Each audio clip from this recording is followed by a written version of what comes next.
Apakah boleh memberikan zakat mal kepada mertua, saudara kandung, ipar, kerabat dekat? Tidak boleh memberikan zakat kepada orang yang wajib dinafkahi.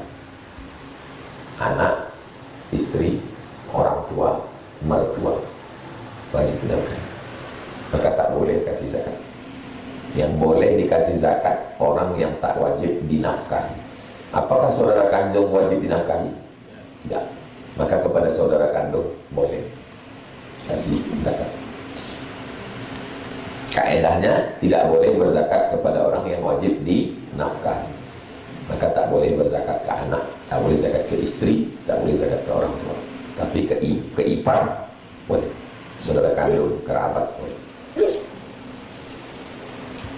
Saat menyerahkan zakat mal, apakah ada penyebutan akad? Contoh kepada saudara kandung, bang, ini zakat malku untuk abang.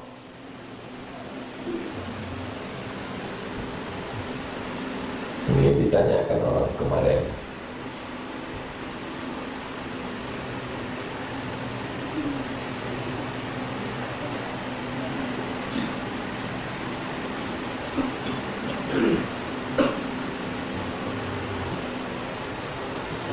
Al-awwal, syarat yang pertama, ayyakunu minal asnaf al-thamaniyah. Abang itu masuk dalam 8 asnaf. Masuk mana dia? Innamas shadaqatu lil fuqara wal masakin wal 'amilina 'alaiha wal mu'allafati qulubuhum wa fir riqab wal gharimin wa fi sabilillah wa fi sabil. Masuk yang mana dia di antara yang 8 nih? Kalau tak masuk, tak bisa. Dia masuknya miskin, Pak Ustaz. Oke, masuk. Yang kedua, alla yakunu mimman tajibu 'alaika nafaqatuhu. Dia tidak termasuk orang yang wajib dinafkahi. Apakah abang wajib dinafkahi? Tidak. Maka dia kasih zakat. Fa idza tahaqqaqa hadzani syartani. Kalau dua syarat ini sudah terwujud, jaza daf'uz zakah ilaihim. Boleh kau bayar zakat kepada mereka. Bahkan afdal berzakat kepada keluarga. Kenapa? Karena kalau ke orang lain nilainya cuma zakat, tapi kalau keluarga nilainya 2. Shadaqatun wasilah, sedekah dan silaturahmi. Apakah mesti dibilang, bang, ini zakat malku? Wala yalzamu ikhbaruhum bikauniha zakah. Tidak mesti kau sebutkan ini zakat. Kenapa? Tersinggung perasaan. Walakin la yambaghi ikhbaruhum aidan annahu hadiah. Bahkan kau tak boleh mengatakan ini hadiah, karena seakan-akan kau lebih tinggi dari dia. Fayumkin an tadfa'uha lahum wa taskut. Kau kasih dan mulut kau diam saja. Masukkan ke amplop, ha. Tapi dalam hati niatnya aku bayar. Jelas? Kasihkan, ini zakat gue ya bang. Ini zakat gue ya dek. Kau kan fakir miskin. Boleh jaga perasaan orang.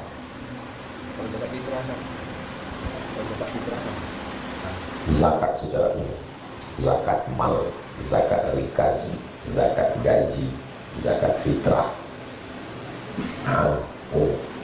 Tak ada beda. Ambil beras, kasih.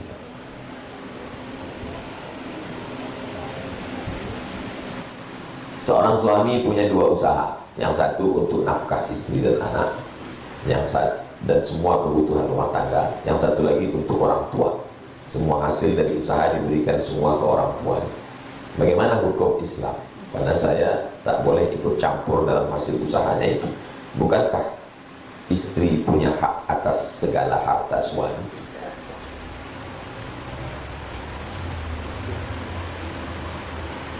Kalau antum menikah,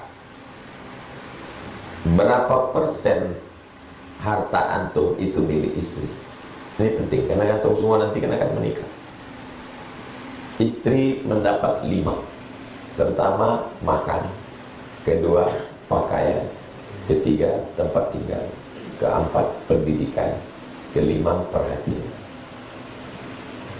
Itu namanya nafkah. Makan, pakai, pendidikan, perhatian. Makan, pakai, tempat tinggal, pendidikan, perhatian. kewajiban suami kepada istri. Berapa? Nah, kalau sudah ditetapkan, makan, pakai, tempat tinggal, pendidikan dan perhatian tak bernilai, tak ada nilainya. Karena antum mendidik dia, bagaimana dia berhijab atau memperhatikan ujian dan seterusnya. Yang bernilai 3 ini, makan, pakai, tempat tinggal, sesuai dengan standar daerah masing-masing. Telah berlaku namanya urf. Maka bunyi ayatnya urf, wa ashiruhunna bil ma'ruf. Ma'ruf dari kata urf. Pergaulilah istrimu itu dengan urf. Urf maksudnya berapa standar Pekanbaru, berapa standar Papua, tak sama. Di Pekanbaru ini belanja yang tak terlalu tinggi dan tak terlalu rendah. Berapalah belanja untuk perempuan? Misalnya belanja 5 juta. Berarti antum kasih 5 itulah hak nafkah dia. Nafkah. Habis itu antum mau kasih hadiah, habis itu antum mau kasih apapun. Bukan berarti setelah antum menikah lalu semua harta antum milik istri. Antum dikuliahkan orang tua, bukan baik. Berjual tanah dia di kampung nyekolahkan.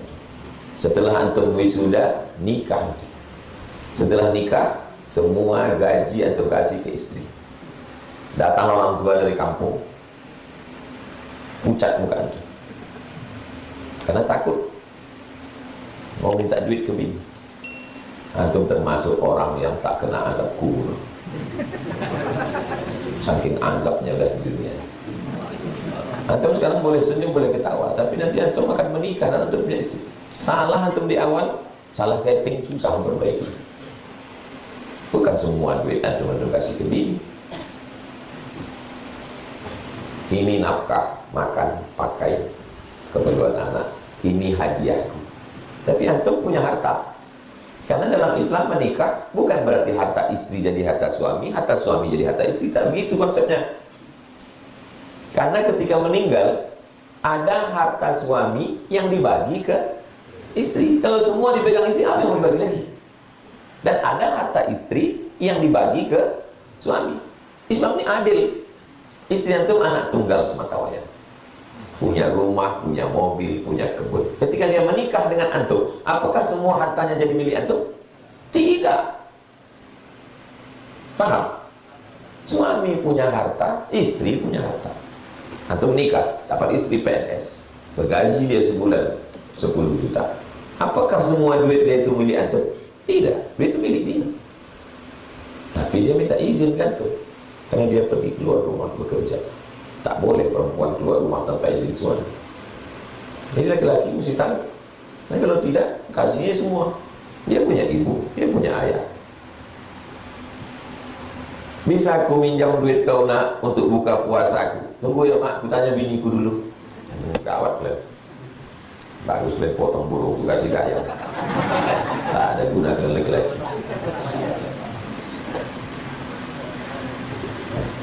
Nah, bukan salah setting dari awal. Jelas? Berani kalian jelaskannya nanti? Kalau tak berani, pakai rekaman video. Nah, ada orang tak pernah sholat, tapi dia sering bersedekah. Bahkan dia ada niat memberangkatkan orang lain umroh haji. Apakah orang seperti itu mendapatkan bagian pahala dari perbuatannya? Orang yang tidak sholat itu hukumnya 2. Menurut mazhab Syafi'i. Yang pertama fasik, yang kedua kafir. Kapan dia fasik, kapan dia kafir? Dia fasik kalau dia malas. Aku sebetulnya tahu sholat wajib, Pak Ustaz, tapi aku malas, dia fasik. Maka Allah tak bagi hidayah. Yudhillu bihi katsiran wa yahdi bihi katsiran wa ma yudhillu bihi illa al-fasiqin. Allah sesatkan dia. Sebagai hukumannya disesatkan Allah dia. Kalau dia tidak sholat karena mengatakan sholat ini tidak relevan dengan zaman, sholat ini buang-buang waktu, maka dia kafir, murtad nih. Kalau sudah murtad, tak diterima Allah segala amalnya. Falai yuqbala minhu wa huwa fil akhirati minal fasiqin. Mazhab Syafi'i. Mazhab Hambali tidak ada pakai fasik. Orang yang tidak sholat kafir. Pernah tak antum mendengar ustaz berceramah? Suami yang tidak sholat maka otomatis fasakh dengan istrinya. Pernah tuh dengar? Kalau laki-laki menceraikan namanya tolak. Kalau istri menggugat namanya khulu'. Pakai ain, khulu'. Nah. Istri menggugat namanya khulu'. Laki mencerai namanya tolak. Kalau hakim memisah namanya fasakh. Tolak, khulu', fasakh. Kapan hakim memisah? Ketika suami murtad. Na'udzubillah, murtad salah satu. Maka hakim tak boleh diam. Hakim mengirim polisi untuk memisah orang. Karena kalau tidak berarti orang itu berzina. Kalau satu orang berzina, turun laknat Allah sekampung. Maka hakim mengatakan, polisi pisahkan mereka. Fasakh namanya. Maka ketika suami tidak sholat, otomatis dia kafir murtad. Maka menurut mazhab Hambali, mereka berdua mesti difasakh. Karena payah orang kita menyebut fasakh. Dia pisah. Paham? Mazhab apa tadi yang otomatis fasakh? Hambali, ketat, paling ketat Hambali. Kalau mazhab Syafi'i mungkin dia fasik. Jadi kalau kita sayang sama dia, ajak dia sholat. As-sholatu imaduddin. Sholat tiang. Kalau udah tiangnya itu, ini tiang mati. Kalau tiang ditumbang, cantik lagi pelapon. Habis pelapon. Sudah lunas pelapon nih? Sudah. Baru agak nyaman kita. Kalau tidak asal mandang kata sedih. Cantik pelapon ini kan karena tiang. Tiang inilah sholat. Runtuh pelapon. Runtuh dinding. Tiang. Sholat iman itu tiang. Itulah kaji kita subuh ini. Mudah-mudahan bermanfaat.